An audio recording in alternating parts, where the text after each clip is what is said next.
جب اللہ تعالیٰ نے یہ فرما دیا کہ میں نے اپنے دین کو مکمل کر دیا، یعنی اب قرآن کے ذریعے کوئی حکم نہیں آئے گا،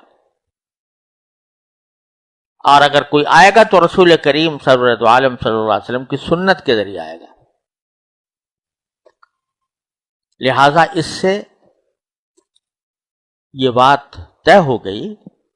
کہ دین منحصر ہے قرآن میں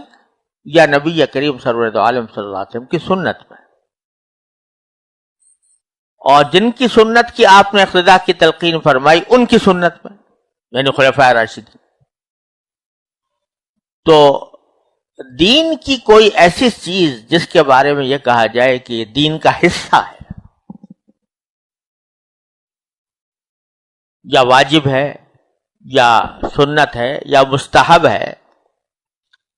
یہ ثابت کرنے کے لیے ضروری ہوگا کہ یا تو وہ قرآن سے ثابت ہو یا حدیث سے ثابت ہو رسول کریم صلی اللہ علیہ وسلم کے، یا خلفائے راشدین کے عمل سے ثابت ہو یا ان کے قول سے ثابت ہو۔ اگر کوئی عمل ایسا ہے جو نہ رسول کریم صلی اللہ علیہ وسلم نے بیان فرمایا، نہ قرآن کریم میں آیا، نہ خلفائے راشدین نے اس پر عمل کیا، نہ اس کی ترغیب دی، اس کو مباح تو کہہ سکتے ہیں، لیکن اس کو دین کا حصہ بنا کر اس کو واجب، لازم، مستحب کہنا درست نہیں۔ اسی کا نام بدعت ہے۔ بدعت ہر نئی چیز کو نہیں کہتے، ہر نئے کام کو نہیں کہتے، لیکن وہ کام جو دین کا حصہ بنا کر کیا جائے وہ بدعت ہے، چاہے دیکھنے میں وہ چیز اچھی لگ رہی اور بظاہر اس میں ثواب کا کام نظر آتا ہو۔ اس کی میں مثال یہ دیا کرتا ہوں کہ جیسے کوئی شخص یہ کہے کہ مغرب کی نماز 3 رکعتیں ہیں، تو یہ کچھ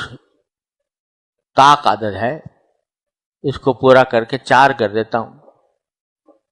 3 کے بجائے 4 کر دوں، تو چوتھی رکعت میں اس نے کوئی گناہ کا کام نہیں کیا، اس نے سورہ فاتحہ پڑھی، اس نے قرآن کریم کی تلاوت کی، اس نے رکوع کیے، سجدے کیے، تو کوئی گناہ کا کام نہیں کیا، لیکن چونکہ اپنی طرف سے ایک چیز کا اضافہ کر دیا، اس واسطے وہ 4 تو کیا ہوتی 3 والی بھی ڈوب گئی۔ اس لیے کوئی بھی چیز دین کے اندر اس طرح داخل کرنا کہ جس کو جزو دین قرار دے دیا جائے اور اس کو لازم سمجھا جائے، واجب سمجھا جائے، اس کے نہ کرنے والے پر نکیر کی جائے، یہ چیز ہے جو کسی عمل کو بدعت بنا دیتی۔ اگر کوئی آدمی محض مباح سمجھ کر وہ کام کرے تو کچھ حرج نہیں، ناجائز نہیں ہے، لیکن جب اس کو دین کا حصہ بنا دیا جاتا ہے تو پھر وہ ناجائز ہو جاتا ہے، بدعت بن جاتا ہے۔ اب جیسے کوئی شخص رسول کریم صلی اللہ علیہ وسلم کے اسم گرامی پر محبت کے اعلیٰ، محبت کے تصور سے اپنے انگوٹھے چوم کے آنکھوں کو لگا لے، تو اپنے ذات میں جائز فعل ہے، مباح فعل ہے۔ لیکن کوئی کہے کہ یہ لازمی ہے، جب بھی رسول کریم صلی اللہ علیہ وسلم کا اسم گرامی آئے تو ضرور آدمی ایسا کرے، تو یہ لازمی ہونے کی جو بات کر رہا ہے، اس کا معنی یہ دین کا ایک ایسا حصہ ہے جو نہ قرآن میں ہے، نہ حدیث میں ہے، نہ رسول کریم صلی اللہ علیہ وسلم کے ارشادات میں ہے، نہ خلفائے راشدین کے عمل میں ہے، تو وہ اس کو بدعت بنا دے گا۔